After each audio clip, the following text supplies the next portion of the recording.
আসসালামু আলাইকুম আমার সকল বন্ধুদেরকে। কেমন আছেন সবাই? আশা করি যে যেখান থেকে আমার ভিডিওটি দেখছেন বা শুনছেন আল্লাহর অশেষ রহমতে আপনারা সবাই ভালো আছেন। তো আলহামদুলিল্লাহ আমরাও ভালো আছি। তো আজকে আমি অন্যরকম একটা রেসিপি শেয়ার করব আপনাদের সাথে। প্লিজ ভিডিওটি যদি ক্লিক করে থাকেন কন্টিনিউ দেখবেন, একটা লাইক করতে ভুলবেন না। প্লিজ একটা লাইক আমার ভিডিওটি অন্যদের কাছে পৌঁছাতে সাহায্য করে। তো আজকে আমি নতুন আলু দিয়ে আমি লুডুস একটা রেসিপি বানাবো। তো চলেন দেখে আসি। আমি পরিমাণ মতো পানি এবং আলু দিয়ে দিয়েছিলাম।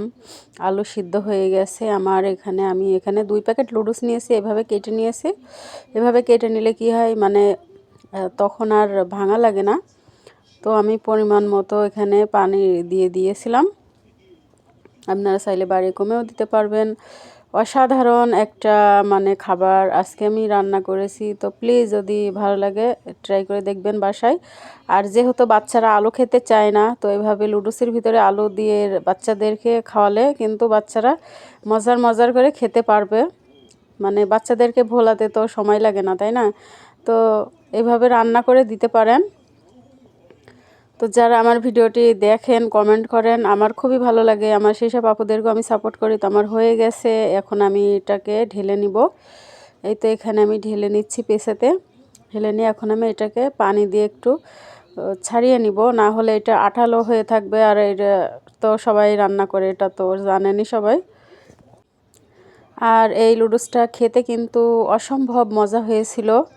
আমি নিজে রান্না করেছি বলে বলছি না, আপনারা একবার হলেও বাসায় ট্রাই করে দেখবেন, অনেক ভালো লাগবে। তো এখানে আমি পরিমাণ মতো পানি দিয়ে ধুয়ে নিচ্ছি। নিয়ে এখন আমি কড়াই বসিয়ে দিব, যাতে এটা পানিটা একটু ঝরতে থাকবে। তখন পানি আর লেগে থাকবে না কড়াইতে, আর তখন লেগে যাবে না। ওই দেখেন কতটা পরিমাণ ঝরঝরা হয়েছে, দেখে কি লোভনীয় লাগছে, তাই না? অনেক মজা হয়েছিল খেতে। তো এখানে আমি কড়াই বসিয়ে দিয়েছি। এখন আমি পরিমাণ মতো তেল দিয়ে দিব। আর এখানে আমার বড় কড়াই, তো আমার তেলটা একটু বেশি পড়ে গেছিলো। এটা লুডুসে একটু বেশি তেল দেওয়া ভালো না। আর এটা আমি রাত্রে রান্না করেছি, প্লিজ কেউ কিছু মনে করবেন না। শুরু থেকে শেষ পর্যন্ত যারা আমার ভিডিওটি কন্টিনিউ দেখেন তাদের জন্য আমার তরফ থেকে অনেক দোয়া ও ভালোবাসা রইল আমার সেসব আপুদেরকে। তো এই তো আমি এখানে তেলটা তেতে গেছে, আমি পরিমাণ মতো পেঁয়াজ আর মরিচ দিয়ে দিয়েছি। এখানে 2টা মোটা মরিচ দিয়েছি, আর এখানে একটু বেশি পরিমাণের কাঁচা মরিচ দিয়েছি, পেঁয়াজ দিয়েছিলাম। তো এই তো আমার ভাজা হয়ে গেছে। এখন আমি এখানে ডিম ভেঙে দেবো। আমি একটা ডিম দিয়েই রান্না করবো এই রেসিপিটি। অনেক ভালো লেগেছে। তো তেলটা বেশি হওয়ার কারণে ডিমগুলো একদম অনেক সুন্দরভাবে ভাজা হয়েছিল, দলা পেকে যায়নি। তো এটা অনেক মজা হয়েছিল খেতে। আমি জানি আমার বেশিরভাগ আপুরাই আমার ভিডিওটি শুরু থেকে শেষ পর্যন্ত কন্টিনিউ কেউই দেখে না। তবে আমার খুবই খারাপ লাগে। আমি কিন্তু যার ভিডিওই দেখি না কেন, যেসব আপুদের ভিডিও শুরু থেকে শেষ পর্যন্ত দেখে অনেক সুন্দর একটা কমেন্ট করে আসি, তখন কিছু আপুরা আমার সেই কমেন্ট ধরে আমার আইডিতে আসে। আমার তখন খুবই ভালো লাগে। আবার কিছু আপুরা আসে না, তখন মনটা খারাপ হয়ে যায় যে আমরা সোশ্যাল মিডিয়াতে আসছি, এখানে সবাই তো একটু সফল হতে আসছি। একে অপরকে যদি হিংসি না করে সাপোর্ট না করি, তাহলে তো আমরা কেউই সফল হতে পারবো না, তাই না? তো তখন খুবই খারাপ লাগে। আবার কিছু আপুরার সাথে আমি কমেন্ট করলে পরে সাথে ব্যাক দিয়ে যায়। সেসব আপুগুলো অনেক ভালো। তো সব ভালো মন্দ মিলিয়েই কিন্তু জীবন।